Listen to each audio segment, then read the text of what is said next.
Biografi dan sejarah Aristoteles. Aristoteles adalah seorang filsuf Yunani, murid dari Plato dan guru dari Alexander Agung.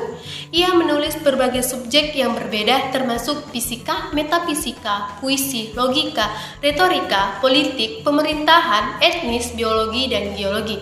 Bersama dengan Socrates dan Plato, ia dianggap menjadi seorang filsuf yang paling berpengaruh di antara ketiga pemikir barat.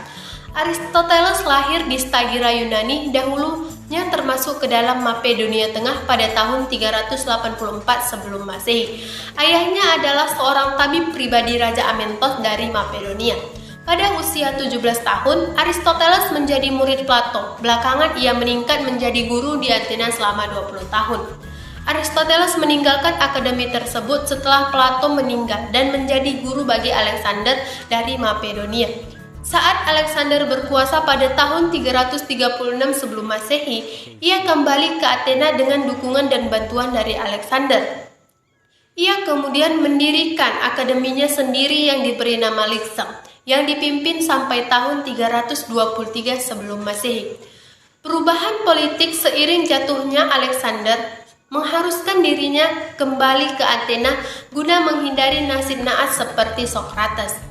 Pemikiran Aristoteles. Menurut Aristoteles, filsafat ilmu merupakan ilmu pengetahuan yang meliputi kebenaran yang terkandung di dalamnya, ilmu-ilmu metafisika, logika, retorika, etika, ekonomi, politik, dan estetika.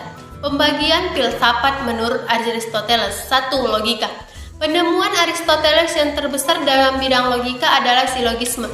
Silogisme maksudnya adalah uraian terkunci yang menarik kesimpulan dari kenyataan yang umum atas hal yang khusus dan dapat digunakan dalam menarik kesimpulan yang baru dan tepat dari dua kebenaran yang telah ada. Kedua, filosofia retorika. Filosofia retorika terbagi tiga, yaitu fisika, matematika, dan metafisika. Fisika yaitu tentang dunia material atau ilmu alam dan sebagainya. Beberapa bagian penting dalam fisika untuk memahami pemikiran Aristoteles. 1. Doktrin tentang substansi dan aksiden benda dan bentuk. 2. Konsep gerak. 3. Konsep tentang elemen dan teori gerak natural dan gerak dipaksa. Selanjutnya, matematika, yaitu tentang barang dan menurut kualitasnya. Terakhir, metafisika, yaitu berpusat pada persoalan barang dan bentuk. Pembagian filsafat yang ketiga yaitu filosofia praktika atau tentang hidup kesusilaan terbagi menjadi dua, yaitu pertama, etika atau kesusilaan dalam hidup perorangan dan ekonomi atau kesusilaan dalam hidup kekeluargaan. Kedua, politika atau kesusilaan dalam hidup kenegaraan. Pembagian filsafat yang keempat yaitu filosofia poetika atau aktiva yang pencipta. Di dalam bidang seni, Aristoteles membuat pandangannya tentang keindahan dalam buku Poetika. Aristoteles sangat menekankan empirisme untuk menekankan pengetahuan. Pengaruh Aristoteles hingga saat ini yaitu logika.